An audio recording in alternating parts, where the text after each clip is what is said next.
Bienvenue dans ce podcast dans lequel on va parler des coachings, de comment améliorer notre technique de coaching, des conseils, outils, toutes des choses que j'ai appris dans ces 6 ans d'entrepreneuriat et en étant coach. Ici, je vais te parler aussi un peu des arrière-scènes de mon entreprise, de mon business et de ma formation pour devenir coach.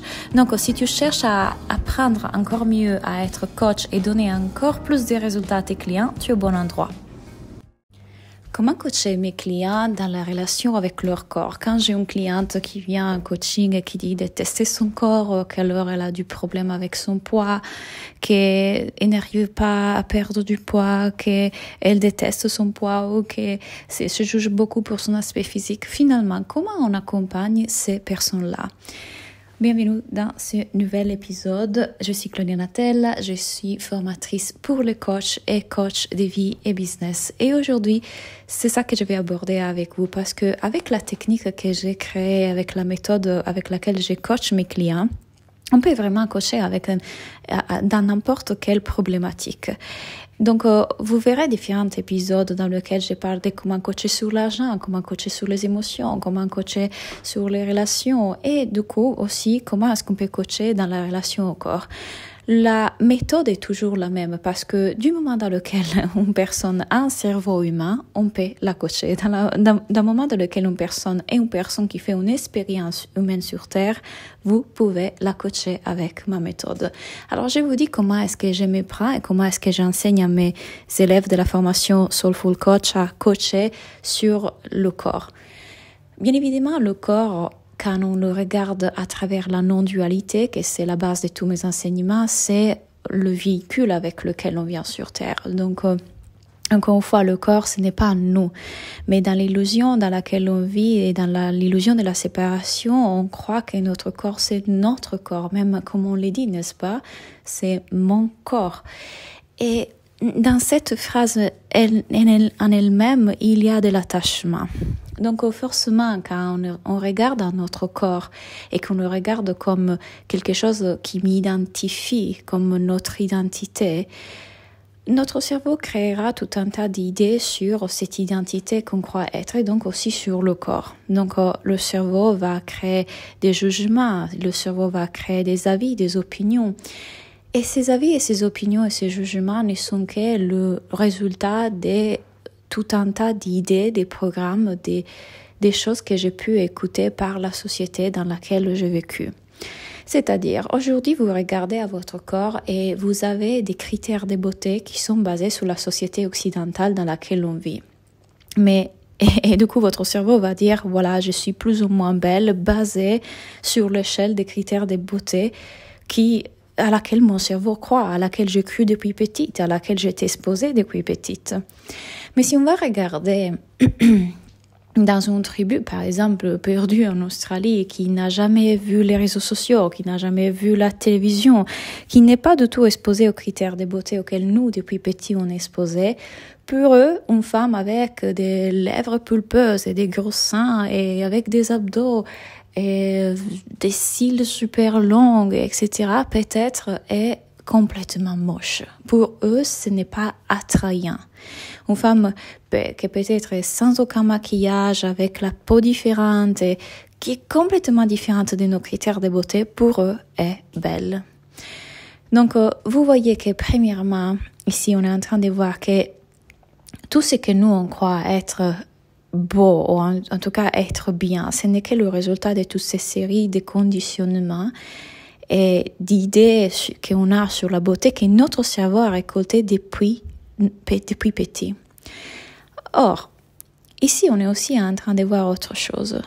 Dans la non-dualité, donc dans la séparation, il existe pour le coup beau et moche, bien ou mal. Et bien évidemment, on est encore dans l'illusion, dans l'interprétation. Quand on regarde au monde, quand on regarde aux choses, on est en train de les interpréter encore une fois à travers le mental. Et dans notre société, on a créé des concepts. Confiance en soi, amour de soi, beau, moche, bien, mal, même chaud, froid, c'est un concept. Même arbre est un concept. Donc, quand on vit dans cette réalité des concepts, bien évidemment, on regarde en personne et tout de suite, on va y mettre des étiquettes et des concepts. Donc, on va définir belle ou moche. Quand on sort en seconde des concepts, tout ce qui reste est juste ce qu'il est. Au-delà de l'interprétation, il n'existe pas belle ou moche. Il n'existe que ce qu'il est. Donc, bien évidemment, vos clients, quand ils arrivent à vous, ils sont dans l'illusion. Ils sont complètement persuadés qu'ils sont leur corps, que leur corps c'est eux. Ils regardent à la vie à travers l'illusion, à moins que vous ayez fait un bon travail de marketing dans vos réseaux sociaux et que du coup, ils commencent à être exposés à ces concepts et commencent à les comprendre. Mais généralement, en tout cas, même avec ce que vous pouvez partager dans votre communication, le cerveau parfois ne fera pas comprendre les choses profondément et du coup, ils viennent à vous dans l'illusion. Je suis mon corps, ça c'est mon corps. Et si mon corps, ça c'est le mental qui parle, si mon corps ne correspond pas à ce que la société dit être beau, du coup, je vais être en danger. Je ne vais pas appartenir, je ne vais pas être valable, je ne vais pas être aimable. Mon partenaire peut me quitter pour une femme plus belle. Donc, toutes ces choses se mettent en place. Et voilà pourquoi le cerveau va s'attacher autant à la relation au corps, va s'attacher autant à l'aspect physique. Parce que le cerveau est en train de croire que si notre physique ne correspond pas aux critères de beauté de la société, on va être en danger. Mais même plus loin que ça, si mon corps ne va pas être beau vis-à-vis de mon partenaire, du coup, il pourrait me quitter, pourrait me trahir. Ou alors, si je ne vais pas perdre ces kilos après la grossesse, du coup, je ne vais pas être une femme forte, une femme qui atteint ses objectifs. Il y met finalement, dans encore un autre attachement, notre sécurité. Et nous, en tant que coach, notre but est toujours de diriger nos clients vers leur vraie nature et transcender l'illusion. Et oui, ce n'est pas facile parce que bien que même là, lorsque vous êtes en train de m'écouter intellectuellement, il y a une compréhension, vous le voyez, il y a toujours quelque chose qui bloque, qui dit oui, mais ça semble tellement vrai dans mon corps, cette sensation d'insécurité et de peur et de frustration et de colère vis-à-vis de mon corps. Et c'est exactement dans ça que vous voulez les faire plonger vos clients. Vous voulez justement continuer à explorer ça avec eux. Qui parle? Qui est cette voix qui est en train de juger et de dire ton nez n'est pas beau, et ta bouche, et tes dents, et ton ventre, et tes cuisses? Regardons tout ça comme l'activité psychologique du cerveau. Regardons tout ça comme le programme qui est toujours en cours, comme une machine, comme un ordinateur en arrière-plan, le logiciel installé depuis qu'on est vraiment petit et adolescent. Regardons comme quand on regarde une photo dans les réseaux sociaux, ça y est, la comparaison est là. Et dans la formation pour devenir coach, je vous enseigne les caractéristiques du mental. Le mental a des caractéristiques communes à chacun d'entre nous.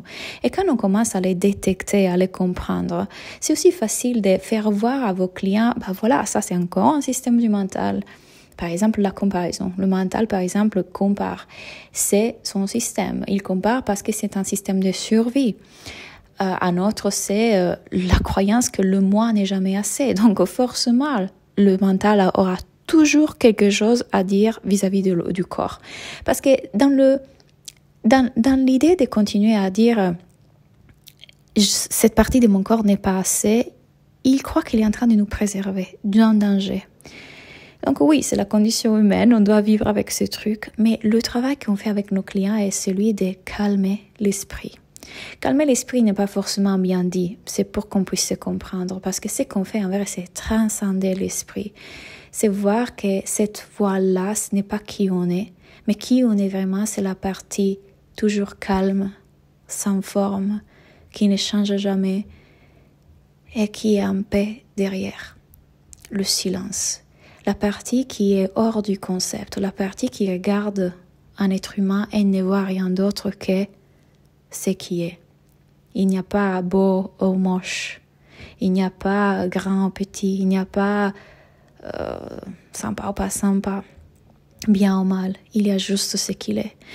Dans cette conscience, on est l'observateur du tout et on est du coup hors de l'illusion. Et bien évidemment, vous pouvez imaginer la paix qui en découle de ça. Et certains de vos clients peut-être vont venir avec des résistances. Et là, je vous dis ça parce que je coach désormais depuis longtemps sur ça et je sais quelles sont les résistances du mental. Le mental va dire, mais oui, mais si je vois que les avis que j'avais sur mon corps étaient juste le mental, du coup, à quoi donc faire du sport? À quoi donc manger sainement? C'est pas moi le corps. Si je suis pas le corps, autant je m'en fiche, je me détache. Et ça, c'est un bypass spirituel. Je fais un autre épisode sur ça, allez l'écouter. Le mental adore prendre les concepts spirituels pour les utiliser pour son propre but, qui est toujours quelque part nous extraire des émotions et éviter la douleur. Et donc, en faisant ça, on est en train d'essayer de nous éviter une émotion douloureuse.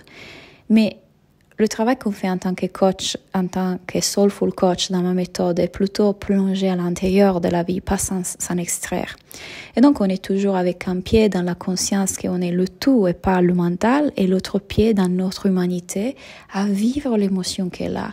Donc, cette colère que j'ai envers mon corps, cet rejet que j'ai envers mon corps, cette insécurité profonde quand je me compare aux autres, on veut les ressentir, on veut être curieux envers ces parties dans notre psyché, on veut, pas dans le sens que on veut vraiment écouter leur histoire comme en thérapie, qu'on peut faire de la thérapie pendant longtemps sans jamais en sortir, mais plutôt, qu'est-ce que tu as à dire là? Je suis là.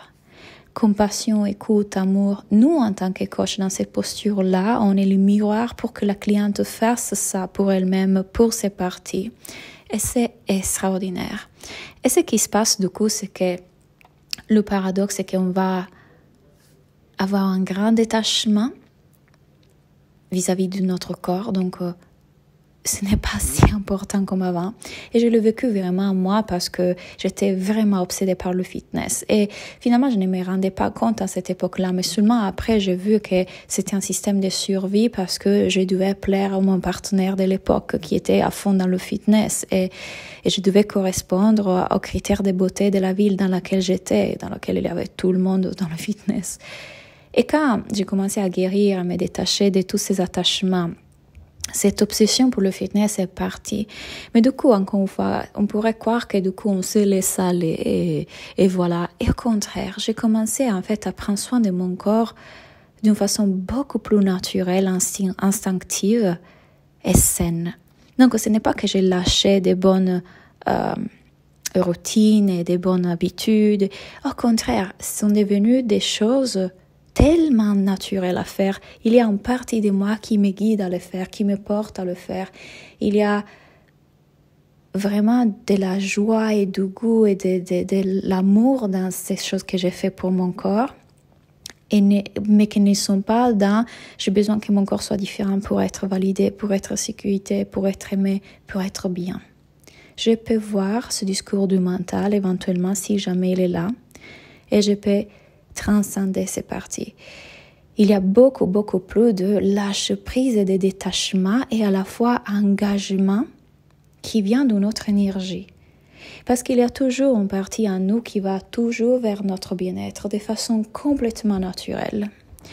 Et donc, à ce propos, dans mon programme Le chemin de l'éveil, ce mois-ci de septembre, on va justement parler du corps. Je vais vous coacher sur votre relation au corps. Je vais vous donner mes routines pour le matin de yoga pour le visage. Je vais vous donner une masterclass pour vous introduire à Medical Medium, que vous savez qui a changé ma vie. C'est une façon de s'alimenter en évitant enfin les choses qui alimentent les pathogènes, les virus dans notre corps et du coup affectent notre mental. Je vais vous donner plein de conseils vis-à-vis du corps, des pratiques et surtout des coachings.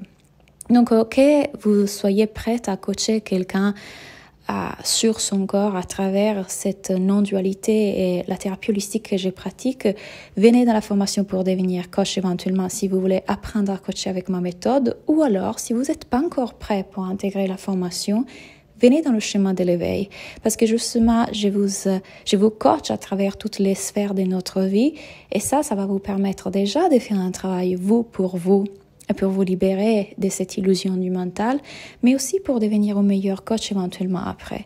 Donc, je vous laisse les informations ici en bas, comme toujours, pour pouvoir vous inscrire et nous rejoindre dans le chemin de l'éveil et faire le module sur le corps ce mois-ci. Merci pour avoir écouté et comme toujours, laissez-moi un commentaire, un like, ça me fait toujours plaisir et à bientôt.